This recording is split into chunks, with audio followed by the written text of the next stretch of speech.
नमस्कार दोस्तों, आप सभी का स्वागत है हमारी यूट्यूब चैनल ग्रोथ स्टडी में। दोस्तों, आज की वीडियो में हम जनरल अवेयरनेस के टॉप 20 प्रश्न डिटेल में डिस्कशन करेंगे। ये जनरल अवेयरनेस का पार्ट नंबर 1 है, जो कि आपके आने वाले railway, NTPC, group D, SSC, CGL, CHSL तथा सभी एग्जाम्स के लिए वेरी इंपॉर्टेंट है। इसलिए इस वीडियो को अंत तक जरूर देखिए और हमें कमेंट करके बताइए यह वीडियो आपको कैसी लगी। तो दोस्तों, इस वीडियो को लाइक शेयर करना ना भूलें। आइए देखते हैं इस वीडियो का पहला प्रश्न। दोस्तों, इस वीडियो का पहला प्रश्न है, राष्ट्रध्वज की लंबाई और चौड़ाई का अनुपात क्या है। तो दोस्तों, आपको बताना है राष्ट्रध्वज की लंबाई और चौड़ाई का अनुपात क्या है। तो दोस्तों, इस प्रश्न का सही उत्तर होगा ऑप्शन नंबर बी, यानी इस प्रश्न का सही उत्तर हो जाएगा ऑप्शन नंबर बी, 3:2 हमारे राष्ट्रध्वज की लंबाई और चौड़ाई का रेशियो होता है। तो दोस्तों, आइए देखते हैं अगला प्रश्न। हमारा अगला प्रश्न है, हमारा राष्ट्रीय चिन्ह कहाँ से लिया गया है। तो दोस्तों, इस प्रश्न का सही उत्तर हो जाएगा ऑप्शन नंबर सी। दोस्तों, हमारा राष्ट्रीय चिन्ह है वो सारनाथ में स्थित अशोक स्तंभ से लिया गया है। आपको याद रखना है, बहुत ही इंपॉर्टेंट प्रश्न है ये। हमारा राष्ट्रीय चिन्ह सारनाथ में स्थित अशोक स्तंभ से लिया गया है। दोस्तों, उम्मीद है आप इस प्रश्न को समझ गए होंगे। आइए देखते हैं अगला प्रश्न। दोस्तों, हमारा तीसरा प्रश्न है, डीवीडी का पूरा नाम क्या है। तो दोस्तों, तीसरे प्रश्न का सही उत्तर होगा ऑप्शन नंबर डी, यानी डीवीडी का फुल फॉर्म होती है डिजिटल वर्सटाइल डिस्क। तो इस प्रश्न का सही उत्तर हो जाएगा ऑप्शन नंबर डी, और उम्मीद है आप इस प्रश्न को अच्छे से समझ भी गए होंगे। आइए देखते हैं अगला प्रश्न। दोस्तों, हमारा चौथा प्रश्न है, भारत रत्न पुरस्कार प्राप्त करने वाले प्रथम व्यक्ति कौन हैं। तो आपको 4 ऑप्शन दे रखे हैं, आपको बताना है भारत रत्न पुरस्कार प्राप्त करने वाले प्रथम व्यक्ति कौन हैं। दोस्तों, यह प्रश्न कई परीक्षाओं में पूछा जा चुका है, इसलिए यह बहुत ही इंपॉर्टेंट प्रश्न है और आपको इस प्रश्न का उत्तर बताना है। दोस्तों, अगर आपको इस प्रश्न का सही उत्तर पता है तो कमेंट बॉक्स में जाके इस प्रश्न का सही उत्तर जरूर दें। तो दोस्तों, आइए देखते हैं इस प्रश्न का सही उत्तर क्या होगा। दोस्तों, इस प्रश्न का सही उत्तर होगा डॉक्टर सर्वपल्ली राधाकृष्णन, यानी भारत रत्न पुरस्कार प्राप्त करने वाले प्रथम व्यक्ति थे डॉक्टर सर्वपल्ली राधाकृष्णन। तो दोस्तों, उम्मीद है आप इस प्रश्न को समझ गए होंगे। आइए देखते हैं अगला प्रश्न। दोस्तों, हमारा अगला प्रश्न है, संसार की सबसे लंबी नदी कौन सी है।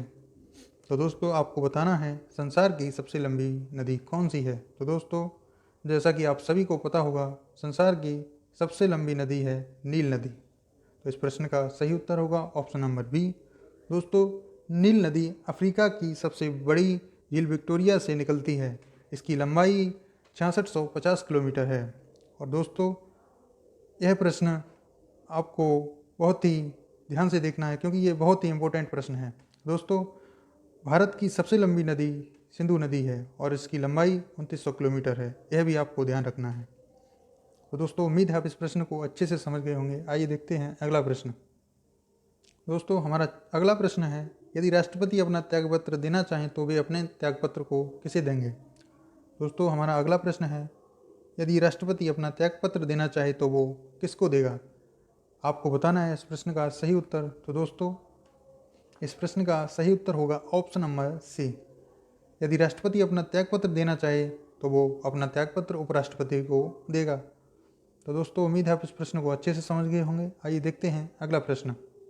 दोस्तों, हमारा 7वां प्रश्न है, अकबर का मकबरा कहाँ पर स्थित है। आपको बताना है अकबर का मकबरा कहाँ पर स्थित है। तो दोस्तों, इस प्रश्न का सही उत्तर होगा ऑप्शन नंबर बी, अकबर का मकबरा सिकंदरा में स्थित है। ऑप्शन नंबर बी इस प्रश्न का सही हो जाएगा। दोस्तों, अकबर का मकबरा सिकंदरा में स्थित है। तो दोस्तों, आइए देखते हैं अगला प्रश्न। दोस्तों, हमारा 8वां प्रश्न है, ग्रांड ट्रंक सड़क की योजना किसने बनाई थी। तो दोस्तों, आपको बताना है ग्रांड ट्रंक सड़क की योजना किसने बनाई थी। पहला ऑप्शन है चंद्रगुप्त, दूसरा है शेरशाह सूरी, तीसरा है अकबर तथा चौथा है लॉर्ड कर्जन। तो आपको बताना है इस प्रश्न का सही उत्तर। तो देखते हैं इस प्रश्न का सही उत्तर। दोस्तों, इस प्रश्न का सही उत्तर होगा ऑप्शन नंबर बी, यानी शेरशाह सूरी ने। दोस्तों, जो जीटी रोड है वो शेरशाह सूरी ने बनवाई थी। तो दोस्तों, देखते हैं अगला प्रश्न। दोस्तों, हमारा अगला प्रश्न है, कौन सा राज्य चीनी का कटोरा के नाम से जाना जाता है। दोस्तों, आप सभी को पता होगा इस प्रश्न का सही उत्तर। दोस्तों, इस प्रश्न का सही उत्तर होगा ऑप्शन नंबर बी, यानी उत्तर प्रदेश। जी हाँ, कौन सा राज्य चीनी का कटोरा के नाम से जाना जाता है? तो वो है उत्तर प्रदेश। उत्तर प्रदेश को ही चीनी का कटोरा कहा जाता है क्योंकि यहाँ गन्ने की खेती सबसे अधिक होती है, इसलिए। तो आइए देखते हैं अगला प्रश्न। दोस्तों हमारा 10वां प्रश्न है, भौगोलिक दृष्टि से भारत की प्राचीनतम पर्वत श्रृंखला कौन सी है? तो दोस्तों आपको बताना है भौगोलिक दृष्टि से भारत की प्राचीनतम पर्वत श्रृंखला कौन सी है? तो दोस्तों इस प्रश्न का सही उत्तर होगा ऑप्शन नंबर सी, यानी भौगोलिक दृष्टि से भारत की प्राचीनतम पर्वतमाला अरावली है। तो आपको ये प्रश्न याद रखना है, ये बहुत ही इंपॉर्टेंट प्रश्न है। ये पिछली कई परीक्षाओं में पूछा जा चुका है और आगे भी उम्मीद है इस प्रश्न के पूछे जाने की। दोस्तों अगला प्रश्न देखते हैं। दोस्तों हमारा 11वां प्रश्न है, दलाल स्ट्रीट कहाँ स्थित है? तो दोस्तों आपको बताना है दलाल स्ट्रीट कहाँ पर स्थित है। तो दोस्तों इस प्रश्न का सही उत्तर होगा ऑप्शन नंबर ए, दलाल स्ट्रीट जो है वो मुंबई में स्थित है। तो आपको याद रखना है इस प्रश्न को। आइए देखते हैं अगला प्रश्न। तो दोस्तों हमारा अगला प्रश्न है, छत्तीसगढ़ राज्य की राजधानी क्या है? तो आप सभी को पता होगा छत्तीसगढ़ राज्य की राजधानी है रायपुर। ऑप्शन नंबर सी इस प्रश्न का सही हो जाएगा। दोस्तों हमारा 13वां प्रश्न है, नासिक में किस नदी के किनारे कुंभ मेला लगता है? तो आपको बताना है नासिक में किस नदी के किनारे कुंभ मेला लगता है। तो इस प्रश्न का सही उत्तर होगा ऑप्शन नंबर डी, यानी नासिक में किस नदी के किनारे कुंभ मेला लगता है? तो वो लगता है गोदावरी नदी के किनारे। दोस्तों इस प्रश्न का सही उत्तर होगा ऑप्शन नंबर डी, गोदावरी नदी के किनारे कुंभ मेला लगता है नासिक में। दोस्तों गोदावरी नदी की जो लंबाई है वो है 1465 किलोमीटर। तो दोस्तों उम्मीद है आप इस प्रश्न को अच्छे से समझ गए होंगे। आइए देखते हैं अगला प्रश्न। दोस्तों हमारा 14वां प्रश्न है, जवाहर सागर बांध किस नदी पर स्थित है? तो दोस्तों जवाहर सागर बांध जो है वो चंबल नदी पर स्थित है। तो इसलिए इस प्रश्न का सही उत्तर हो जाएगा ऑप्शन नंबर बी, और उम्मीद है आप इस प्रश्न को अच्छे से समझ भी गए होंगे। तो आइए देखते हैं अगला प्रश्न। दोस्तों हमारा 15वां प्रश्न है, भारत का सबसे बड़ा बंदरगाह कौन सा है? तो दोस्तों आपको बताना है भारत का सबसे बड़ा बंदरगाह कौन सा है। इस प्रश्न का सही उत्तर होगा ऑप्शन नंबर ए, यानी मुंबई। भारत का सबसे बड़ा बंदरगाह मुंबई में स्थित है। तो दोस्तों आइए देखते हैं अगला प्रश्न। दोस्तों हमारा 16वां प्रश्न है, सिंधु नदी का उद्गम स्थल कहाँ पर है? तो दोस्तों आपको बताना है सिंधु नदी कहाँ से निकलती है। तो दोस्तों सिंधु नदी निकलती हैं मानसरोवर झील से, जो कि चाइना में स्थित है। दोस्तों सिंधु नदी का उद्गम स्थल होगा मानसरोवर झील। दोस्तों हमारा अगला प्रश्न है, निम्नलिखित में से कौन भारतीय राष्ट्रीय कांग्रेस के अध्यक्ष कभी नहीं रहे? तो आपको बताना है वह व्यक्ति कौन है जो भारतीय राष्ट्रीय कांग्रेस के अध्यक्ष कभी नहीं बने। तो इस प्रश्न का सही उत्तर होगा ऑप्शन नंबर सी, यानी बाल गंगाधर तिलक।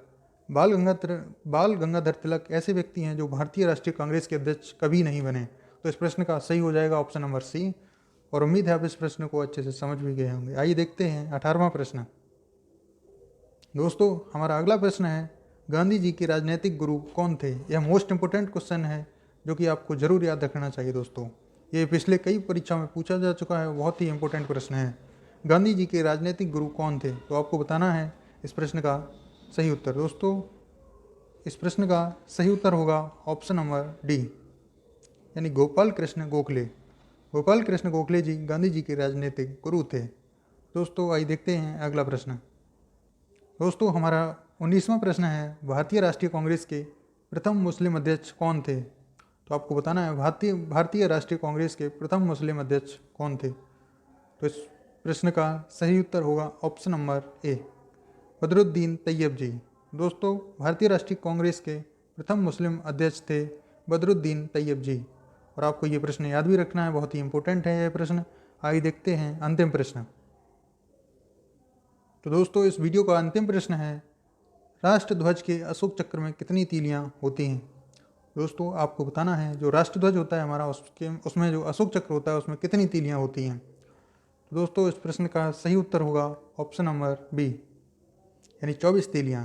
राष्ट्रध्वज के अशोक चक्र में 24 तीलियां होती हैं, यह आपको याद रखना है। दोस्तों यह बहुत ही मोस्ट इंपोर्टेंट प्रश्न है, इसलिए आप इस प्रश्न को अच्छे से याद रखें।